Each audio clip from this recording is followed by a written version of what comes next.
Okay, now we're going to go through how you actually solve a problem rather than just going from mole of one substance to mole of another. We're going to go through what is this particular pathway, and we're going to go from the mass of one substance, we're going to go to the mass of another substance, okay, using the chemical equation and the pathway stuff that we've talked about. All right, so just kind of hold on and we'll get there. So here's our problem right here.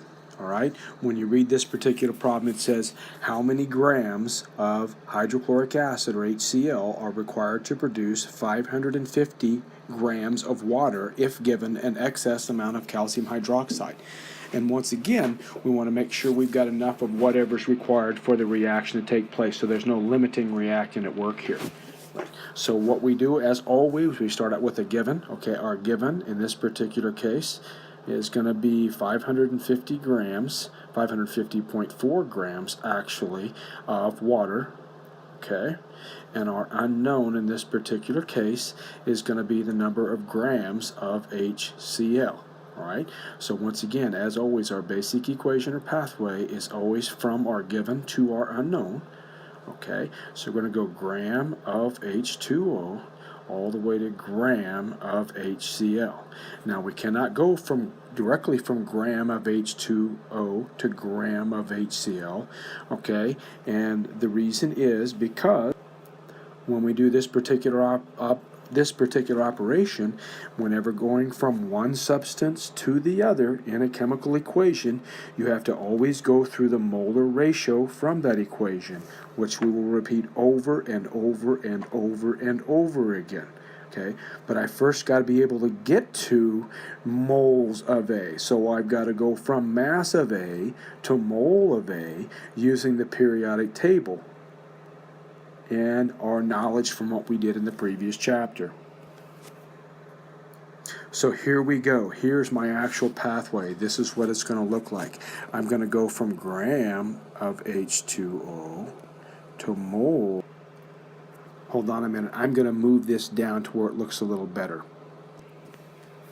So once again, okay, I'm going to go from gram of H2O to mole of H2O to mole of hydrochloric acid to gram of hydrochloric acid. Okay, so in this particular step here, I've got to use the periodic table going from gram to mole of the same substance. And over here, from this step here, okay, this is like my A to B, okay, I'm going to have to use the ratio from the equation. All right, and over here, going from mole of HCl to gram of HCl, I've got to once again use the periodic table and the information. So off to the side someplace, I would obviously have to calculate my molar masses for both the water and also for the hydrochloric acid because, like I said, I've got to have that information as we go here. So here's how this would look. I would start out with my 550.4 grams of water.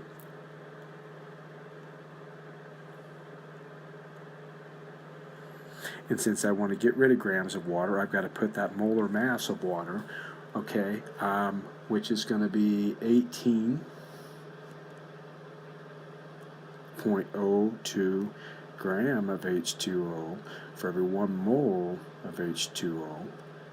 Okay, and then the next step is going to be going through that molar ratio here from mole of A to mole of B, mole of water to mole of hydrochloric acid. So I'm going to have mole of water on the bottom to mole of hydrochloric acid on the top. And once again, when we remember from having to balance our chemical equation, okay, that was a 2 to 2 ratio. And then over here, I'm going to go, all right, and I'm going to have for every 1 mole of hydrochloric acid, okay, I've got, once again, I calculated that someplace else, 35.46 grams of HCl. When I plug this into my calculator, okay, I'll take my 550.4 right here, okay, times 1, times 2, times 35.46, then I'll hit equals. I'll divide that by the 18.02, then I'll hit equals again on my calculator, then I'll divide that by 2, and then I'll hit equals again. And what I end up with my calculator is 1083 grams, okay, of HCl. Now on my calculator it said 1083.084573, but remember up here I had 4 significant figures that I could use in my answer, so I've got in my answer, because that's what I had in my question, so that's how I apply this to this particular problem. So you could honestly say 1.083 times 10 to the third grams of HCl is my correct answer for this. Okay, it's a little scattered around. Part of that is because of the size of the problem. These problems are kind of long sometimes, but once you get the picture, they are a blast, aren't they? Have a good one.